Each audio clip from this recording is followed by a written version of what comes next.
Hey yo yo yo, salut les turfeuses, salut les turfeurs, bienvenue pour un nouveau pronostic de Benoît Requin. Ok, on place au pronostic du quintet du jeudi 16 mai, direction Paris-Longchamp pour le prix du Palais Bourbon. Plat 2400 mètres, 14 partants, réunion 1, course 7, indice de confiance 1 sur 5. Cette vidéo, je la tourne avant l'arrivée du quintet de ce mercredi et je reviendrai dessus demain. Ok, c'est parti, on commence le pronostic et on commence avec le numéro 1, c'est Cracovia et on écoute l'entraîneur Francis-Henri Graffard. Alors, Cracovia, elle est très bien. La distance et le terrain ne devraient pas être un problème. Bon, c'était court, mais au moins, il a quand même lâché son petit commentaire. Hein. On le remercie, Francis-Henri Graffard. Ce numéro 1, moi, il me plaît beaucoup. J'y crois. C'est la raison pour laquelle je le mets aussi haut. Je le mets troisième. Il peut tout péter. On passe au numéro 2. Comment il s'appelle le numéro? C'est Tarajal. Tarajal. Et on n'aura pas les commentaires de l'entraîneur. C'est Nicolas Perret, l'entraîneur, qui est parti pêcher avec le spécialiste de la pêche, qui n'est autre que Fabrice Chappé. Et bien sûr, le troisième, c'est Stéphane Cerulis. Tous les trois, amusez-vous bien. Hein. Bonne journée de pêche. Hein. Ah ouais, éclatez-vous. Bref, ce numéro 2, moi je l'ai pas retenu. Il est à l'arrière de ma petite liste, minuscule liste des possibles troubles faits. On enchaîne avec le numéro 3, Robini. On écoute Sacha Smerzek. Robini est très bien le matin. Je pense qu'elle est assez forte pour atteindre ce niveau maintenant. Sa valeur lui laisse ses chances. Nous sommes confiants pour qu'elle fasse une bonne performance. Sacha Smerzek est en confiance avec Robini. Moi aussi, je suis en confiance avec Robini. Il me plaît beaucoup. Il fait même partie de mes préférés. Je pense qu'il peut même gagner ce quintet. Moi, je le mets deuxième. Attention à lui qui peut faire très mal. On passe au numéro 4, Santorina, et on écoute mademoiselle Lucie Pontoire. Santorina a confirmé ma confiance en dernier lieu. Elle est bien. J'espère que les pluies vont s'arrêter. L'avantage, c'est que son jockey la connaît maintenant. Bon, comme elle est assez maniable, je ne pense pas que l'allongement des distances soit un problème. J'aimerais bien gagner un quintet. Ah, mademoiselle Lucie Pontoire aimerait bien gagner un quintet. J'aimerais bien aussi que tu le gagnes, ce quintet, mademoiselle Lucie Pontoire. Vraiment, du fond du cœur, j'aimerais bien que tu le gagnes. Déjà, on a un intérêt commun, c'est que moi, ce 4, c'est mon préféré et je l'ai mis en tête. Donc si tu gagnes, je gagne. Et si nous gagnons tous, c'est tant mieux. Hein, c'est ce qu'on veut. Allez, chopez-le moi. Bref, on passe au numéro 5, Mataori Gold. On écoute François Renaud. Après sa bonne rentrée, Mataori Gold s'est très bien comporté dernièrement pour son retour dans les handicaps malgré une phase finale peu heureuse. C'est dommage, mais ce sont les courses. Espérons que cette fois elle soit plus chanceuse, le point positif étant qu'elle nous ait montré qu'elle demeurait compétitive, elle est restée en bonne forme et avec un bon parcours, sa place est à l'arrivée. Alors, ce numéro 5 me plaît beaucoup, j'y crois dur comme fer et je le mets quatrième, hein, donc assez haut. On passe au numéro 6, Time to Shine, et on n'aura pas les commentaires de l'entraîneur. On l'a dit tout à l'heure, c'est Fabrice Chappé qui est parti pêcher avec ses amis. Amusez-vous bien.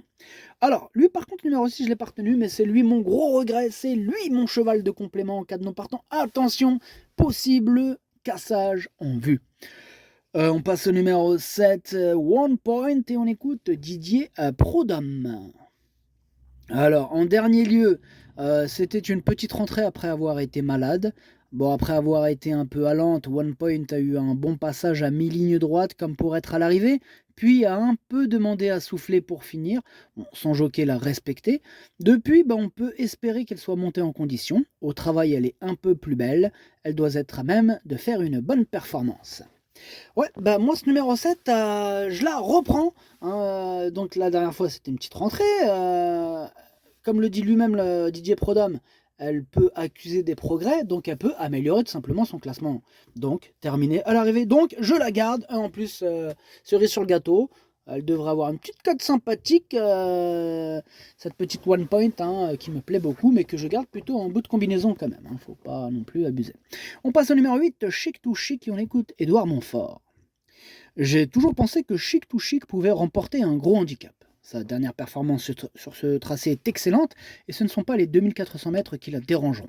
Sa forme actuelle est au beau fixe et si le parcours se déroule sans encombre, nul doute qu'elle puisse lutter pour les premières places, la voir s'imposer ne serait pas une surprise.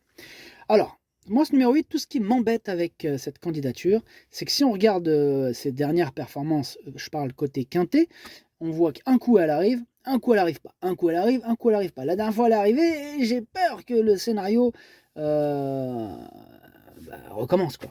Donc voilà, c'est ça qui me fait peur. Donc je l'ai gardé quand même parce que franchement, c'est risqué de se fier juste à un coup tu perds, un coup tu gagnes. Ouais, bon, si on suit la logique des choses, ça devrait pas terminer à l'arrivée, oui, puisque la dernière fois, bon, enfin bref.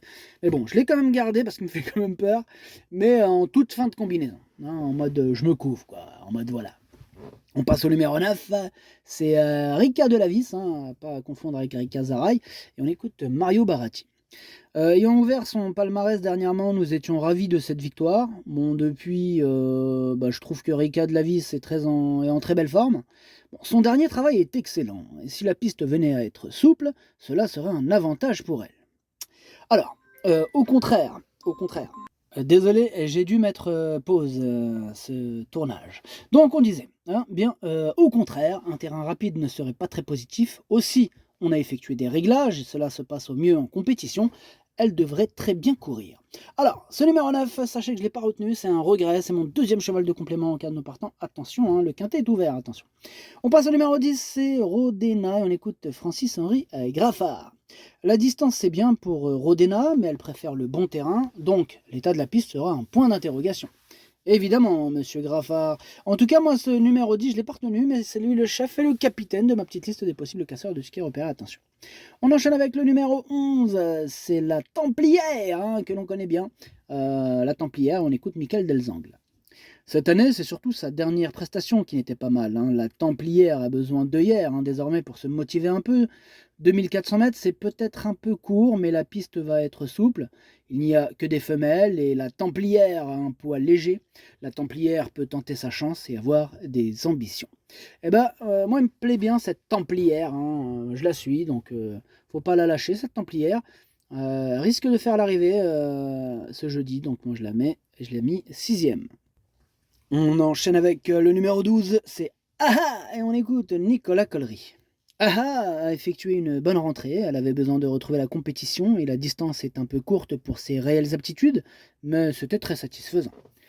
Depuis, elle est montée en condition et va retrouver une bonne distance, bien située en bas de tableau, tout est ok hein, pour pouvoir réaliser une belle performance, elle devrait terminer dans la bonne combinaison. Ouais, je suis d'accord avec Nicolas Collery, ce numéro 12. Aha, je l'ai gardé et je l'ai mis 5e. On passe au numéro 13, Zelina, il n'y en aura pas les commentaires d'entraîneur, on l'a dit tout à l'heure, c'est Stéphane Cerulis qui est parti pêcher avec ses amis, amusez-vous bien. Ce numéro 13, lui par contre, je ne le retiens pas. Et on termine avec le numéro 14, c'est Fashion Span, et on écoute Marc Pambonnet. Comme chaque saison, Fashion Span s'est reposé après l'hiver et vient d'effectuer une bonne rentrée, montée par sa propriétaire. La lauréate de handicap cet hiver, sa marge de manœuvre s'est dégradée et en 32 de valeur, cela me paraît difficile. Mais il faut courir. Face au seul jument, elle essaiera donc d'accrocher une bonne place. Merci Marc Pambonnet. Alors, ce numéro 14, comme le 13, lui non plus, je ne le retiens pas. Le pronostic, ça donne 4, 3, As, 5, 12, 11, 7, 8. Merci d'avoir suivi cette vidéo. N'hésitez pas à mettre un pouce bleu si la vidéo vous a plu.